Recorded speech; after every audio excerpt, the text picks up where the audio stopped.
رات خاموش تھی، مگر یہ خاموشی سکون کی نہیں تھی۔ یہ وہ خاموشی تھی جو صدیوں سے ریگستان کے سینے میں دفن گناہوں کا بوجھ اٹھائے پھرتی تھی۔ ریت کے ذرے ہوا کے ساتھ سرگوشیاں کر رہے تھے، جیسے کوئی پرانا راز آج پھر دہرایا جانے والا ہو۔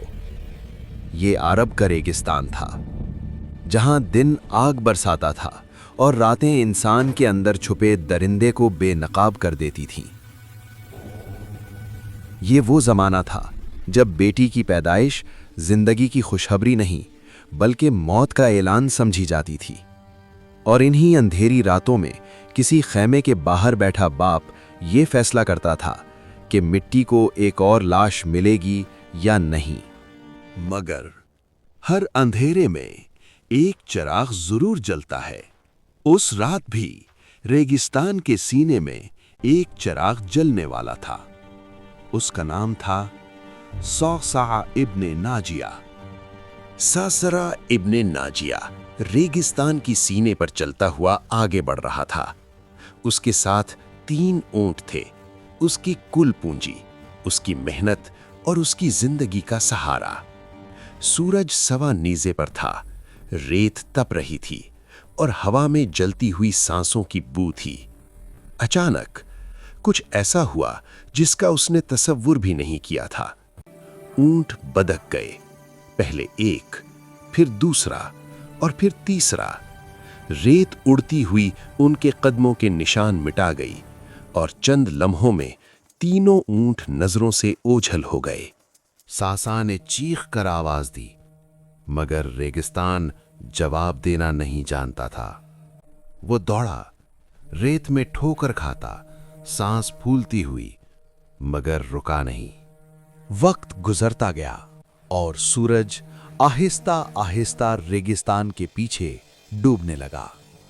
روشنی کم ہوتی گئی، سائے لمبے ہوتے گئے، اور آخرکار رات نے ہر چیز کو نگل لیا۔ اب واپسی ممکن نہیں تھی۔ صعصع اکیلا تھا، اندھیرے میں، جہاں صرف ہوا بولتی تھی اور خوف سنتا تھا۔ اسی لمحے اس نے دور ایک ننھی سی روشنی دیکھی۔ آگ۔ یہ آگ صرف روشنی نہیں تھی، یہ امید تھی۔ وہ اس کی طرف بڑھا، قدم محتاط تھے، دل بے چین تھا، اور کچھ ہی دیر میں وہ ایک کیمپ تک پہنچ گیا۔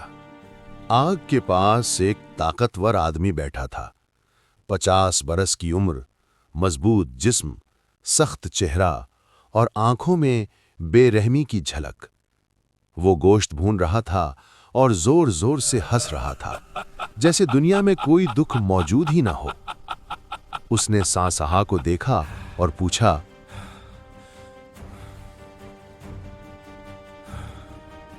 رات کی تاریکی میں یہاں کیا کر رہے ہو؟ میری اونٹ گم ہو گئی ہیں۔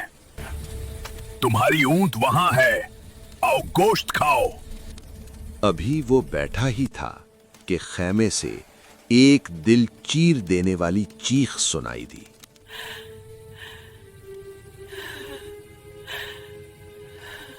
صعصع نے ان آنکھوں کی طرف دیکھا جن میں کوئی احساس نہیں تھا۔ آدمی نے ٹھنڈے لہجے میں کہا، اگر بیٹا ہوا تو زندہ رہے گا، اور اگر بیٹی تو مار دی جائے گی۔ چند لمحے گزرے اور پھر ایک ننھی سی آواز رات کے سناٹے کو چیرتی ہوئی فضا میں پھیل گئی۔ یہ رونے کی آواز تھی، بیٹی پیدا ہو چکی تھی۔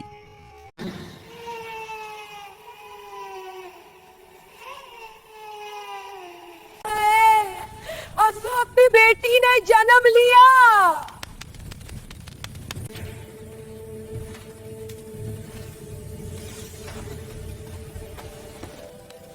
اسی لمحے صعصع آگے بڑھا۔ رک جاؤ، میری اونٹ لے لو اور یہ بچی مجھے دو۔